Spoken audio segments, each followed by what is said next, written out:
The Toronto Raptors championship run last year was in large part due to Kawhi Leonard's excellence. Well, in 2020, the Raptors championship run is going to be mainly due to the elite team defense. Listen, we've all heard the saying that defense wins championships. Well, last year, the Raptors ranked top 10 in steals and blocks per game for the regular season. They were number 5 in opponents' field goal percentage, while also being ranked number 5 in overall defensive rating. But see, when the playoffs came, the Raptors ramped up their defense to number 2 in points per game allowed, while also being ranked number 3 in both opponents' field goal percentage and opponents' three-point percentage in the playoffs. But that was last year. Now, most will say that a lot of that was due to Kawhi Leonard and his elite on-ball defense. And honestly, I can't disagree with that. Kawhi is one of the best two-way players that the NBA has ever seen. But many people will be surprised to know that this year's Raptor team is actually a better defensive team than last year's. So in this training, I'm going to take a deep dive into the coaching and the defensive schemes of Nick Nurse, and why I think that any success that the Raptors have in this year's playoffs will largely be due to their elite team defense. Let's get it. Let's get ready to rumble! Welcome back to Journey of a Ballaholic, the best talk show for basketball addicts. I'm your host, General Hannibal X. Now, if you're new, on this channel, you're going to be getting my passionate and in-depth analysis on the hottest NBA and college basketball topics. Listen, I'm a ballaholic. I'm absolutely addicted to basketball. And like everyone, I have an opinion. But if you like opinions that are backed by facts, then go ahead and make sure you hit that like button. Be sure to subscribe to the channel, but also make sure you tap that bell notification so that you'll be updated whenever I drop new videos, which is every Monday and Friday at 6 p.m. Eastern Standard Time. Now, one thing that I love about what Nick Nurse runs on defense is that he mixes a combination of man and zone looks. So on this play, the defense starts off with guys in man. Then once the ball crosses half court, they set up in what looks like a 2-3 zone. Now, as the ball is being swung around the perimeter to the corner, you see that Lowry and Siakam, they're covering the strong side. But the key to any zone is the weak side of the floor. The zone has to be able to move as one unit on a string. So the weak side, we see that there's Powell over there in the help position with his eyes dead on the ball.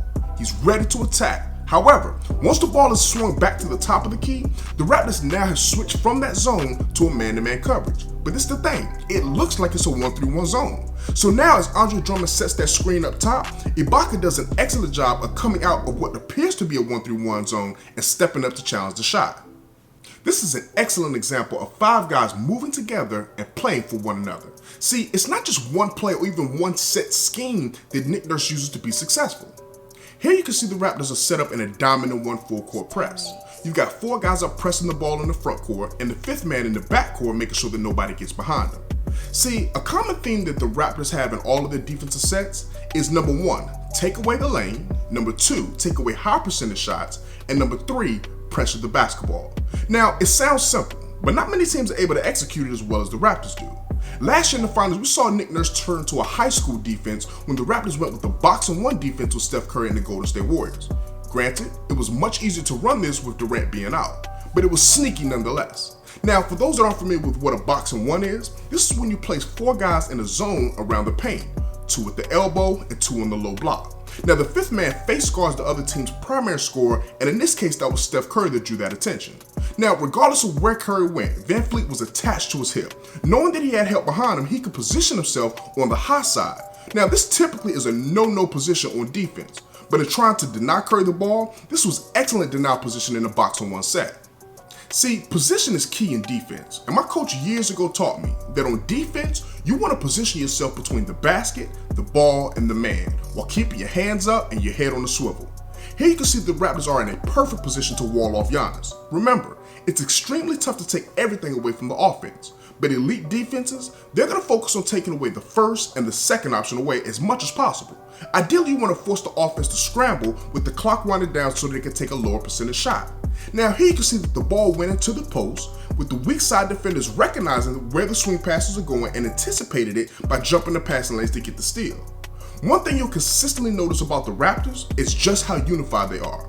Here you can see VanVleet doing an excellent job of helping to stop the penetration down the lane, and then behind him you see Ibaka is alert, he's in position to help the helper. He's got his hands up just in case there's a drop pass or a lob that's going to go to the dunker. But the key on this possession, the key is the weak side defender. As you can see, he's now zoning himself between the 2 offensive players, one on the wing and the other in the corner. The Raptors have speed in the backcourt with guys like Kyle Lowry and Fred VanVleet. Then they have excellent size up front when you consider guys like Pascal Siakam, Serge Ibaka, and Marc Gasol. But they do an excellent job of having all 5 guys focused on the ball at all times. See, the Raptors, they don't mind giving up 3-point attempts. They understand that keeping people from scoring at the rim, that's going to increase your chances of getting a stop. So they play percentages when it comes to the 3-ball. They have no issue whatsoever of leaving a guy wide open on the 3-point line if he isn't a respected shooter. They trust in their ability to be able to help and to rotate to the next man.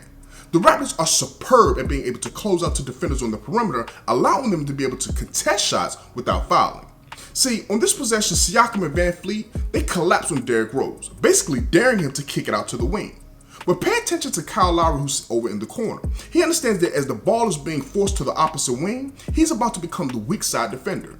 Now, knowing that, he begins inching toward the middle of the paint, just in case he needs to be that last line of defense on the back end. Now, as the ball goes to the wing and the other offensive player begins to drive, Anunoby's going to collapse from the corner, which is something typically you don't want to do, leaving that strong side corner. But what the Raptors do is an excellent job of helping the helper. So if need be, Siakam can fly out to the corner to replace Anunoby and to cover the shooter.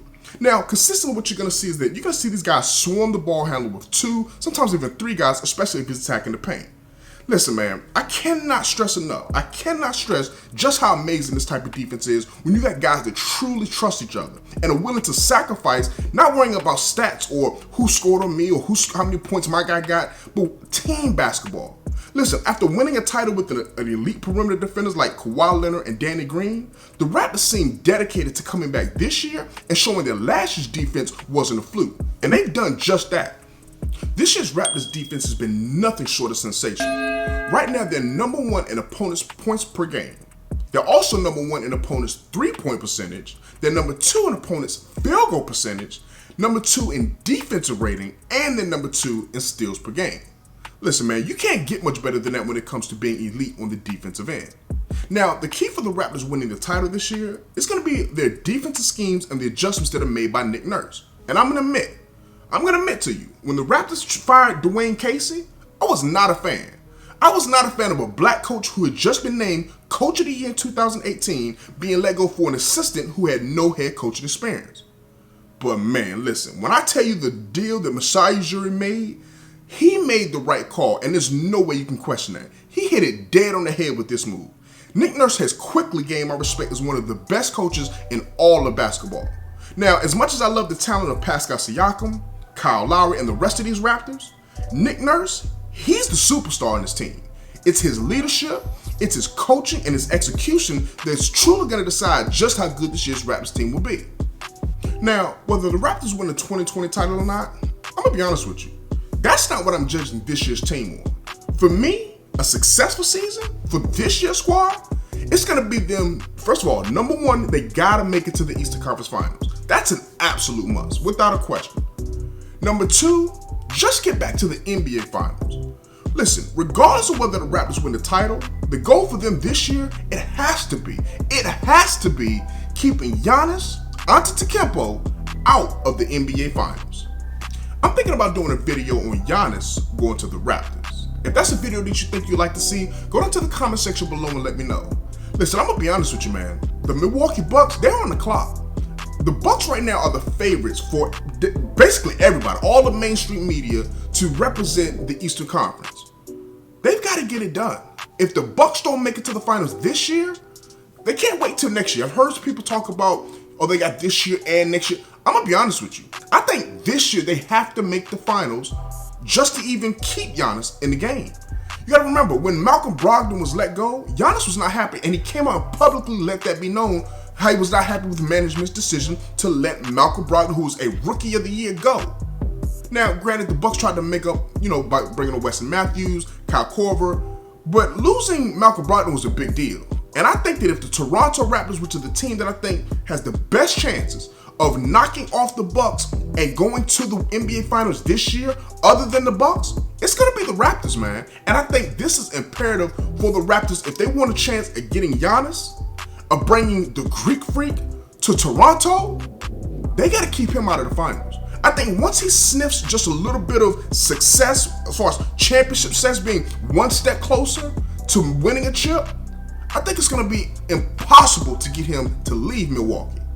So last year he made it to the Eastern Conference Finals. If he makes it to the finals this year, I think Toronto could forget about it. But if the Raptors keep him from the finals, I think the opportunity is there. So listen, if you missed my video where I did about covering the Toronto Raptors and why they could win the championship, go ahead and click this video right here. And also, if you haven't subscribed to the channel, go ahead and click the logo up top. Listen, I appreciate you for taking a look at this video. Make sure that you stay safe out in the streets. But remember, no justice, no peace.